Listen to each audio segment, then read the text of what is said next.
Merhaba arkadaşlar, yeni bir konuyla karşınızdayım. İsim tamlaması konusu. Sıfat tamlamasına benzeyen yönleri var, ayrı olduğu yönleri var. Şimdi nasılmış, neymiş bir görelim. Öncelikle arkadaşlar sıfat tamlamasında ne yaptığımızı bir hatırlayalım. Sıfat tamlamasında ne yapıyorduk? Herhangi bir varlığın herhangi bir özelliğini söylüyorduk değil mi? Yani arada bir nitelik bağı vardı kelimeler arasında. Burada da arkadaşlar isim tamlaması konusunda baktığımızda kelimeler arasında bir aitlik söz konusu. Bir şeyi bir şeye ait kılacağız. Böyle yaptığımızda arkadaşlar isim tamlaması yapmış oluruz. Basitçe bunu söyleyeyim size. Ayrıca henüz geçmemişken şunu da söyleyeyim. Sıfat tamlamasını ayırt etmek için soracağımız soru nasıl sorusu? İsim tamlamasını ayırt etmek için soracağımız soru ise arkadaşlar kimin ve neyin soruları. Örneğin pahalı araba. Soru soralım bu ifadeye. Nasıl araba? Pahalı araba. Cevap var mı? Tamam. O zaman bu bir sıfat tamlaması. Peki buna kimin sorusunu soralım. Kimin arabası pahalı araba? Cevap yok. Şunun arabası, bunun arabası diye bir cevap yok. O zaman bu bir isim tamlaması değil, sıfat tamlaması. Peki arkadaşlar bir de isim tamlamasını görelim. Bakalım nelerle yapıyoruz isim tamlamasını. Öncelikle bunları bir oturtalım arkadaşlar zihnimizde. İsim tamlaması nasıl yapılır? Şu bizim altın kuralımız. Ne bu? Varlıklar arasında aitlik bağı kurularak yapılır. Aitlik bağı arkadaşlar. Yani herhangi bir özelliğini ifade etmek değil, neye kime ait olduğunu söyleyeceğiz varlıkların. Tamam mı? Aitlik bağı. Peki bu durumda tamlanan nedir veya tamlayan nedir? Bir buna bakalım. Arkadaşlar bu durumda tamlanan aitlik bağı ile başka bir varlığa bağlanacak olan şeydir. Yani tamlananı tamlayana bağlayacağız. Bir örneğe bakalım. Mesela burada ne tamlanan? Araba. O zaman arabayı birine ait kılacağız arkadaşlar. Araba ile birinin arasında bir aitlik bağı kuracağız. Tamam mı? Tamlanan buymuş. Ait kılınan şey. Bu durumda tamlayan nedir? Kendisiyle aitlik bağı kurulacak olan varlıktır. Yani arabayı ait kılacağımız kişi. Aitlik bağını kuracağımız kişi veya şey arkadaşlar. Zaten sorumuz ne? Kimin ve neyin sorularını soracağız, cevabımızı alacağız. Mesela arabamın, benim arabam demek. Kimin arabası? Benim arabam. Cevap var mı? Var. O zaman bu bir isim tamlaması. Mantığı basitçe böyle. Zannedersem anlamışsınızdır. Peki arkadaşlar biz isim tamlamasını yaparken bakın burada ne kullanmışız? Mın kullanmışız. Yani bütünlü zamirlerden bir zamir kullanmışız değil mi? Daha önceki bütünlü kişi zamirleri, bütünlü işaret zamirleri, bütünlü işaret kelimeleri vardı ya. İşte onları burada kullanacağız arkadaşlar. Siz şöyle görün diye buraya tekrardan koydum. Bakın bütünlük kişi zamirleri neydi? Mın, de, vi, ve, me, ve, van. Değil mi? Bunlar kişi zamirleri. Kişilerden bahsederken kullandığımız zamirler. Peki bunlar ne? İşaret zamirleri arkadaşlar. Yani bir şeye elimizle, gözümüzle işaret ederken kullandığımız kelimeler. Via veya vana, via veya vana. Mesela mala via dure, mala veya nezike, mala vana lukuye. Değil mi? İşaret ediyorum elimle. Bunların evi nerede? Bunun evi nerede? Bunun evi yakın mı, uzak mı? İşaret ediyorum yani arkadaşlar. İşaret kelimesinde nasıl bir şey söz konusuydu? Şimdi işaret kelimesinde arkadaşlar kelimenin önüne geliyordu. Harfini sonuna aktarıyordu değil mi? Vizaroki. Mala vizaroki. Bu çocuğun evi nerede? Şimdi zamirle kelimenin farkı şu. Zamir direkt bahsedilen şeyin yerini tutuyor. Mesela mala viyalukuye değil mi? Bunun evi nerede? Bunu diye kastettiğim şey ne? Hiçbir şeyini bilmiyorum. Hiçbir özelliğini bilmiyorum. Peki burada ne oluyor? Burada onu belirtiyorum işte. Mala vizaroki lukuye. Değil mi? İşte işaret kelimesiyle zamirin de farkı buydu. Her neyse bunları niye söyledim? Şunları niye buraya aktardım? Bunlarda arkadaşlar bir aitlik söz konusu. Aitlik yaparken bunları kullanıyoruz. Öbürlerini değil, sadeleri değil. Örneğin şunu söyleyemeyiz. Arabeya ez. Böyle bir cümle yok. Hırtuka tu. Böyle bir cümle yok. Arabeyamın hırtuka de. Bu şekilde arkadaşlar aitliği yapıyoruz. İşte aitlik yapabildiğimiz için de bunları isim tamlamasında kullanacağız arkadaşlar. Sırasıyla ben bütünlü kişi zamirlerinin olduğu örnekler, bütünlü işaret zamirlerinin olduğu örnekler ve bütünlü işaret kelimelerinin olduğu örnekleri göstereceğim size. Ardından bir de başka bir şey göreceğiz. Hadi bakalım. Bütünlü kişi zamiri olan örnekler. Ney? Tamlayanı bütünlü kişi zamiri olan. Tamlayan neredeydi? Sonradan gelendi değil mi? kendisiyle aitlik bağı kuracağımız kişi varlıktı. O zaman babayı buna ait kılacağız değil mi? Bak baba dedin.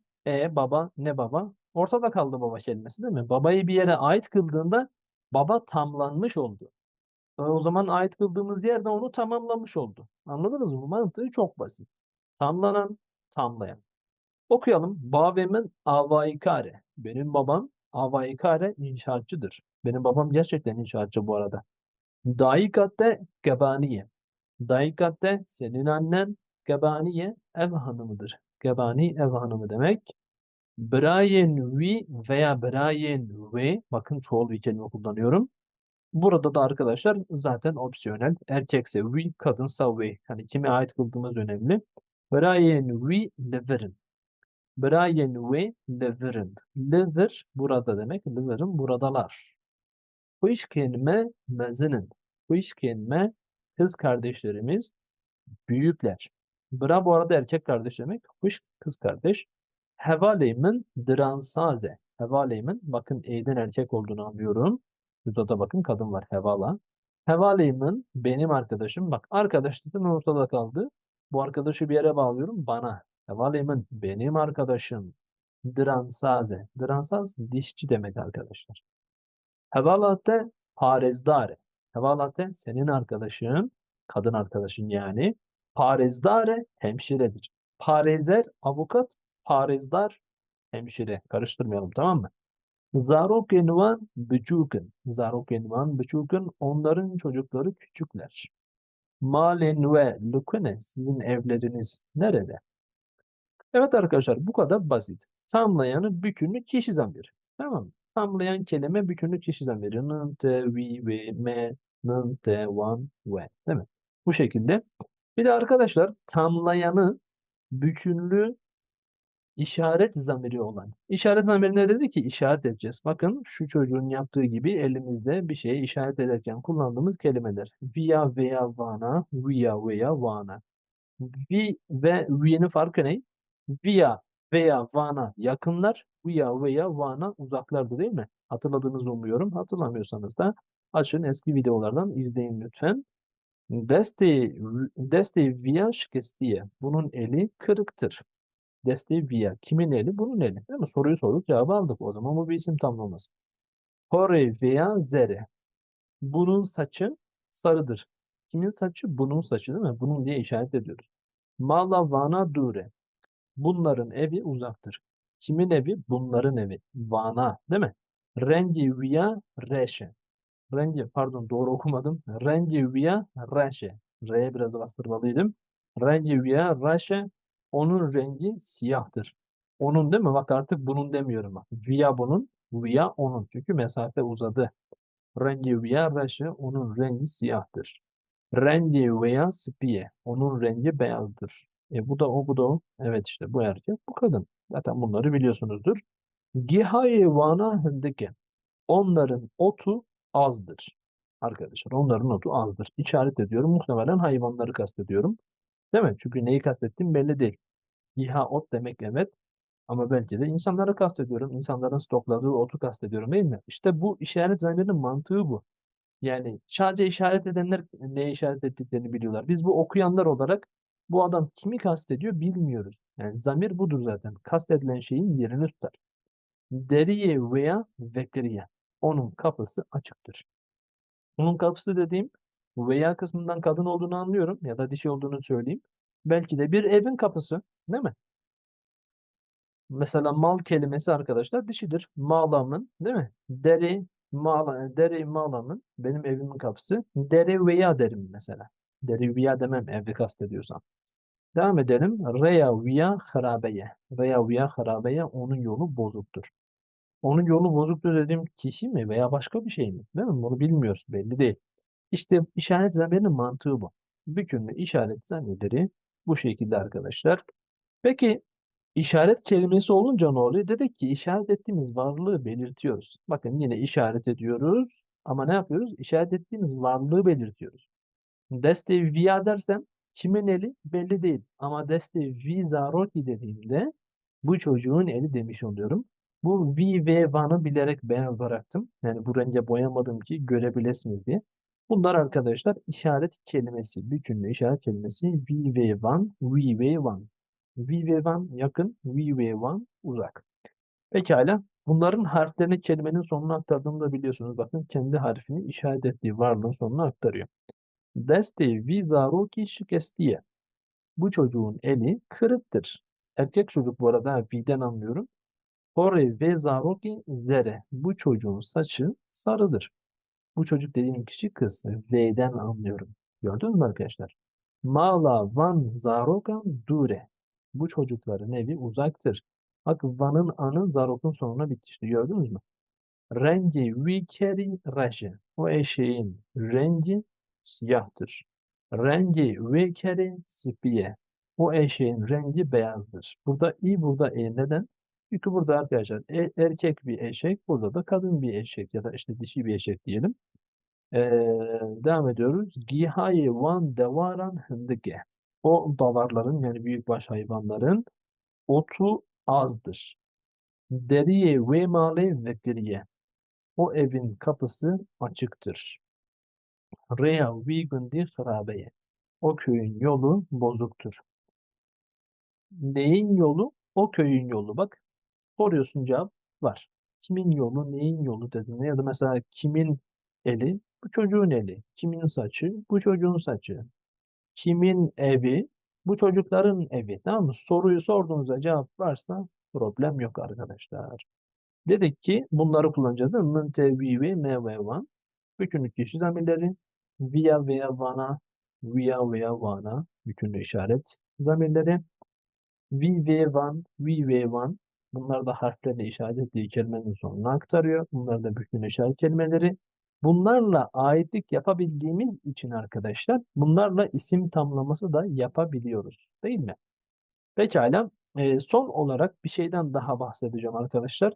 Peki bu zamirleri ve işaret kelimelerini kullanmasak, direkt iki tane isim kullansak değil mi? Mesela dest ve zarok. Arada bir işaret kelimesi, bir işaret zamiri hiçbir şey yok. Kişi zamiri yok. Bu durumda ne yapacağız arkadaşlar? Bu durumda bakın bu tamlanandı değil mi? Bu da tamlayan. Tamlayanın cinsiyetine göre bütün eki koyacağız arkadaşlar sonunda. Tamam mı? Tamlayanın cinsiyetine göre işte zarok, zarok, zarok mesela ker, ker, devar, mal, gınt. Bunların cinsiyetine göre sonuna bütün eki koyacağız. Bu bütün eklerin ne olduğunu nereden biliyoruz? Şuradan biliyoruz. V'den geliyorsa i, V'den geliyorsa e, van'dan geliyorsa an. Nasıl yani? Örnek şu. Zarok'u çıkar. Buraya ne koyarsın? Zarok'u çıkardım. Hani zamir koymak istiyorsun ya. Deste V mi dersin? Hayır. Çünkü Zarok'un erkek olduğunu görüyorum. Deste One mı dersin? Hayır. Çünkü buradaki Zarok tekil. O zaman Deste V diyeceğim değil mi? Bu V'nin i'si de Zarok'un sonuna böylece bitişir arkadaşlar. Yine burada mesela. Oraya Zaroke.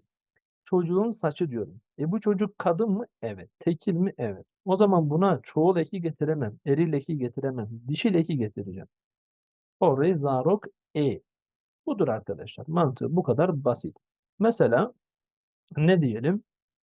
Bave Alani Bijişke. Alanın babası doktordur. Bu şekilde arkadaşlar eril isimlerin sonuna gelen i var ya mesela Alani dedim. Oradaki i genelde kullanılmaz. Tamam mı arkadaşlar? Özel isimlerde özellikle genelde bu i gelmez. Mesela Mala Mustafa'yı Dure.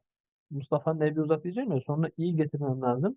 Getirmiyorum kullanımda. Genelde getirmem yani. Mala Mustafa Dure derim. Eril isimler için arkadaşlar böyle. Dişil isimler için değil. Bu kuralları söyledikten sonra okuyalım. Deste zaroki şikestiye. Çocuğun eli kırıktır. Nasıl çocuk? Erkek çocuk. Kore zaroki zere. Çocuğun saçı sarıdır. Nasıl çocuk? E, Kız bir çocuk değil mi? Kimin saçı? Çocuğun saçı. Kimin eli? Çocuğun eli. Soruyorsun soruyu cevap var. O zaman bu bir isim tamlaması. Kimin neyin sorularına cevap varsa isim tamlaması. Ee, nasıl sorusuna cevap varsa sıfat tamlaması. Mesela nasılı sorarım. Deste zaruki çocuğun eli. Nasıl el? Çocuğun eli. Nasıl el? Bu bir cevap değil ki. Kimin eli? Çocuğun eli. Heh, cevap burada var. Pekala. Mala zarukan dure. Çocukların evleri uzaktır. Renge keri reşe. Bak mesela bu eril bir isim ya. Rengeker deriz mesela. Rengeker Raşe. Dişi bir isim de belirtiriz ama arkadaşlar. Dişilerde ihmal yok. Rengekeri Spiye. Eril isimlerde genelde bu i'yi kullanmayız. Ama var mı kural olarak? Var tabii ki. Buna dikkat. İsim tamlamasında veya işte ki isimlerin bükünlü olması gereken yerlerde ki bundan sonraki derslerde bunu göreceğiz. Bükün konusuna geldiğimizde artık zurnanın farklı bir melodi çaldığı bir yer olacak. Orası sağlam bir konu çünkü arkadaşlar. Bakalım ama neyse ki beraberiz. Beraber halledeceğiz arkadaşlar. Rengi kere sıppiye. Eşeğin rengi beyazdır. Gihaye davaran hındıke. Davarların otu azdır. Deriye male ve kriye. Evin kapısı açıktır. Neyin kapısı? Evin kapısı. Cevap var. O zaman isim tamlaması. Şunlara dikkat. Kelimenin cinsiyetine göre tamam mı? Tamlayanın cinsiyetine göre bütün eki getireceğiz. Bunlar ne? Bunlar cinsiyet eki. Bakın. Deste, pore, mala, rengi, deri, hayır değil mi? Bunlar cinsiyet. Bunlar bükün. Cinsiyet ve bükün eklerini lütfen karıştırmayın. Tamam mı? Cinsiyet eki tamlanana gelir. Bütün eki tamlayana gelir. Buna dikkat. Son kelime, son örnek. Veriyemali ve evin kapısı açıktır. Riyagundi harabeyen köyün yolu bozuktur. Evet arkadaşlar, umarım faydalı olmuştur. Umarım beğenmişsinizdir. Eğer anlamadıysanız mutlaka sorun. Eğer hoşunuza gittiyse de video lütfen beğenin, paylaşın, kanala da abone olup bildirimleri açın ki yeni paylaşılan videolardan haberiniz olsun. Teşekkürler, spaslar.